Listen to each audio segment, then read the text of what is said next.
Single keyword ad groups have been a Google Ads best practice for many years, but I think it's time to rethink that recommendation.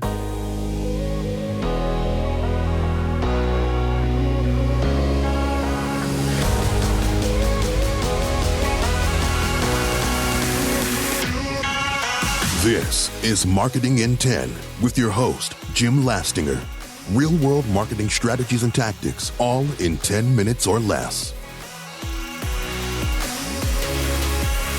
Hey everybody, Jim Lastinger here. Hope you are doing well.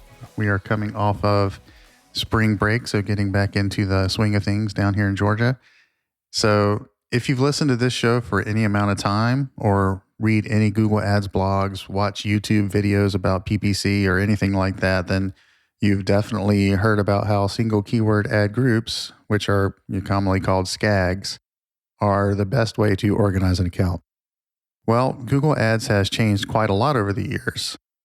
Automation and simplicity is the name of the game now, so it stands to reason that it might be able to help you get better performance out of your account. So at the very least, it's worth a test to see if the new automation can help.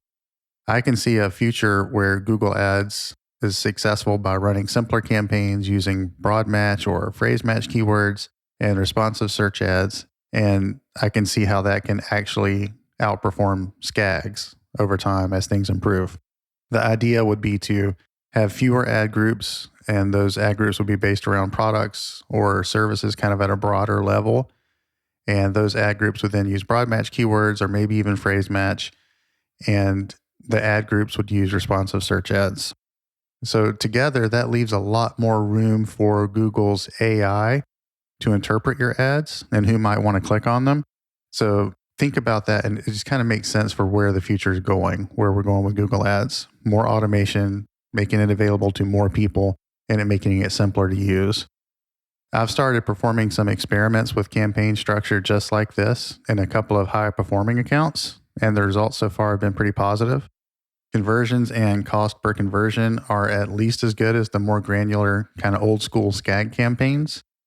Again, this is kind of early on in the testing process, but I can see how this might be the beginning of a new norm in campaign structure. So what I'm recommending for you today is to try this out in your accounts and see what happens. You'll want to create a new search campaign and structure it just like I described. Personally, I would pause the old search campaigns for a few days while you're testing. But if you really rely on that search campaign and can't do that for a few days, then create the new campaign and just kind of split your budget between the existing campaign and the experiment campaign. For accounts that have a limited audience size but would like to spend a little bit more money and scale it up, this might be just what you're looking for.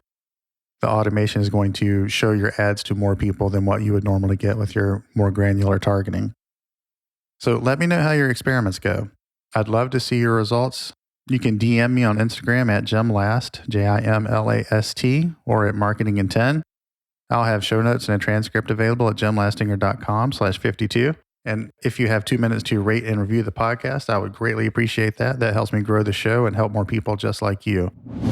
As a thank you for listening, I've created a free guide that shows you exactly how to manage your Google Ads accounts in just 30 minutes a week. This is the exact process that I teach my coaching clients and includes everything you need to run profitable ad accounts.